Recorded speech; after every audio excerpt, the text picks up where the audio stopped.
What's up, brother? So, you're here watching this video, which means you want to start going to the gym. Maybe your body doesn't look how you want it to. You're under or overweight and it affects your confidence. Maybe you want to build a lean, muscular frame that guys respect and girls find attractive, right? Maybe you want to prevent people from thinking you're weak or someone to mess with. Well, if any of those things are true, then the answer is simple. You already know you need to start going to the gym, brother. In this video, we'll teach you how to do that so you can build a lean, muscular physique that attracts girls and attracts girls and respect from guys. So why is going to the gym the best for the goals that you have? Well, that's because going to the gym is the singular best way to build muscle. Working out a muscle breaks it down by creating micro tears in your muscle, which after rest and the correct fuel, being high protein and enough calories, your body repairs the muscle but makes it a little bit stronger so it can deal with that stimulus of the muscle being broken down if it was to happen again. Through tearing and repairing your muscle repeatedly, your body knows to grow them to deal with the stimulus, and as a result your muscles grow in size and strength. But you're sat there thinking, that's all well and good, Jake, but how do you start going to the gym? Well, it's simple, really. You just choose a workout plan to follow. This could be... The most popular one is bro split. So there are 6 muscle groups to train, right? You have your legs. I don't want to say legs. You have your legs, your back, your chest, your buys, your tries, and your shoulders. And you also have little vanity muscle groups like your neck and things, but the main areas are the 6 I've just listed. And the bro split is where you train each one of these. You give it its own day. So Monday could be legs day in the gym, right? And then Tuesday could be chest day, Wednesday could be back day, and so on. And this is a really popular plan for beginners because it's so simple to follow. It's self-explanatory. Like, you have one day for each muscle group, and then the more advanced you get, you might want to choose something else. A really popular one is push-pull legs. So one day you'll train your pushing muscles, the next day you'll train your pulling muscles, so your lats, that kind of thing, and the third day you'll train your legs. But to start with, just choose a workout plan that's simple to follow, doesn't have too many exercises in. 3 or 4 for each muscle group, that's more than enough. It's more than enough for someone experienced, never mind a beginner. And on those days, you go in and you train hard. You focus on what you're doing. If you don't know how to do an exercise, then research it on YouTube and watch somebody else do it, and then you know how to do it yourself. Don't go in and say you're bench pressing. Don't go in and put 100 kilograms on and try and do that, because you're just going to fuck yourself up, right? You're just going to hurt yourself. So start easy, start light, and work your way up rather than starting heavy and regretting it later. But train as hard as you can on those days within limits. Don't lift with your ego, just lift what you can do.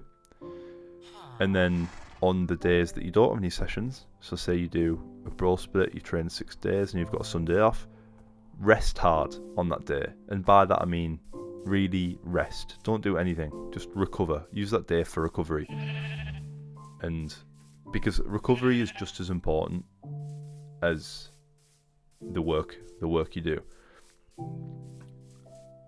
And because if your muscle, as I said earlier, working out creates those micro tears. If you don't repair those micro tears, then your muscle won't grow back stronger. It won't grow back, it'll just be torn, right? And the more tears that you create without repairing them can lead to injury. So rest hard and recover on the rest days that you've got. Supplement your training with a high protein diet full of natural 1 ingredient foods. If you don't know what high protein looks like, Google it. Google the highest protein foods and eat those.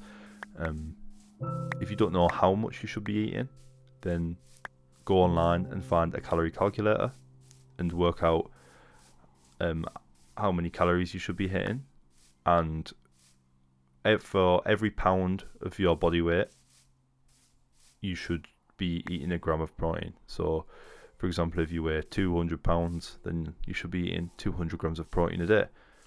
And using the list that you've just found on Google, from Googling it, you'll know what the highest protein foods are, and then you can track your protein that you eat every day through an app that I use called MyFitnessPal. It's one of the most popular calorie tracking apps on the market, and it just allows you to create a diary of all the food you've eaten in that day, and then it shows you the protein, the carbs and the fat, as well as the calories of what you've eaten. And if you've got a protein goal in mind, so say, like I just said, 200 grams of protein is your goal, it'll show you how much you've got left.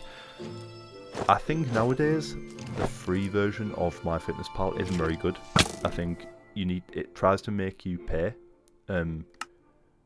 Used to be able to alter your goals, so you can say to it, I want 200 grams of protein, I want this many calories, without it basing it off your height and weight, if you just know that already. But now I think it makes you pay for the premium. So just use the base version. Just don't listen to what it says. So like I said, use the calorie calculator as well as that little calculation I just gave you for protein to calculate your calories and your protein. And those are the only things that are really important to track for you at the start. And just keep those in mind. Don't pay attention to what the targets on the app say, because as I said, don't be pressured into paying for premium for apps like that. It's not worth it. And yeah, one ingredient foods. This won't affect the amount of protein you get, but it will affect, well, that's what I suppose it sort of does indirectly, but it affects the quality of the protein.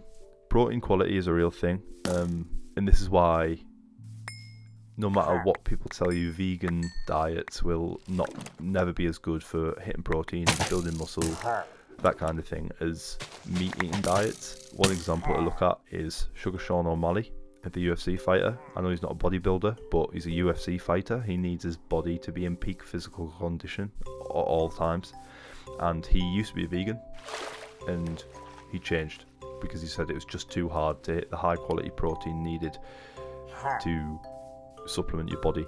So he changed from being a vegan to eating meat, and that's an example of quality of protein. So you can get like pea proteins and nut proteins. Obviously nuts are great source of protein, but there is a quality of protein, with dairy and meat being the best. But I won't complicate it right now. You don't need to know that right now.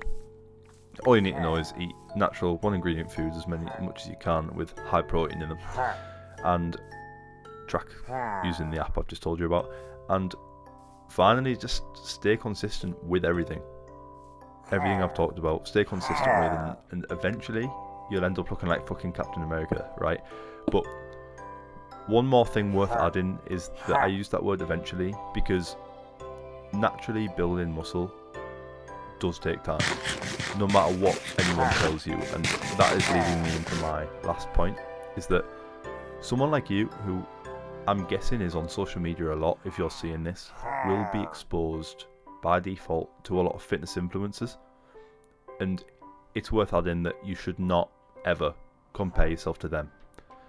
And this is because one of the biggest business models in fitness today is to pump yourself full of steroids or peptides, which is the new big craze, and pretend that you are natural and that your body is natural. Because then these influencers build an audience off this, and they start selling fitness plans or app subscriptions or online coaching. Do not buy it, brother.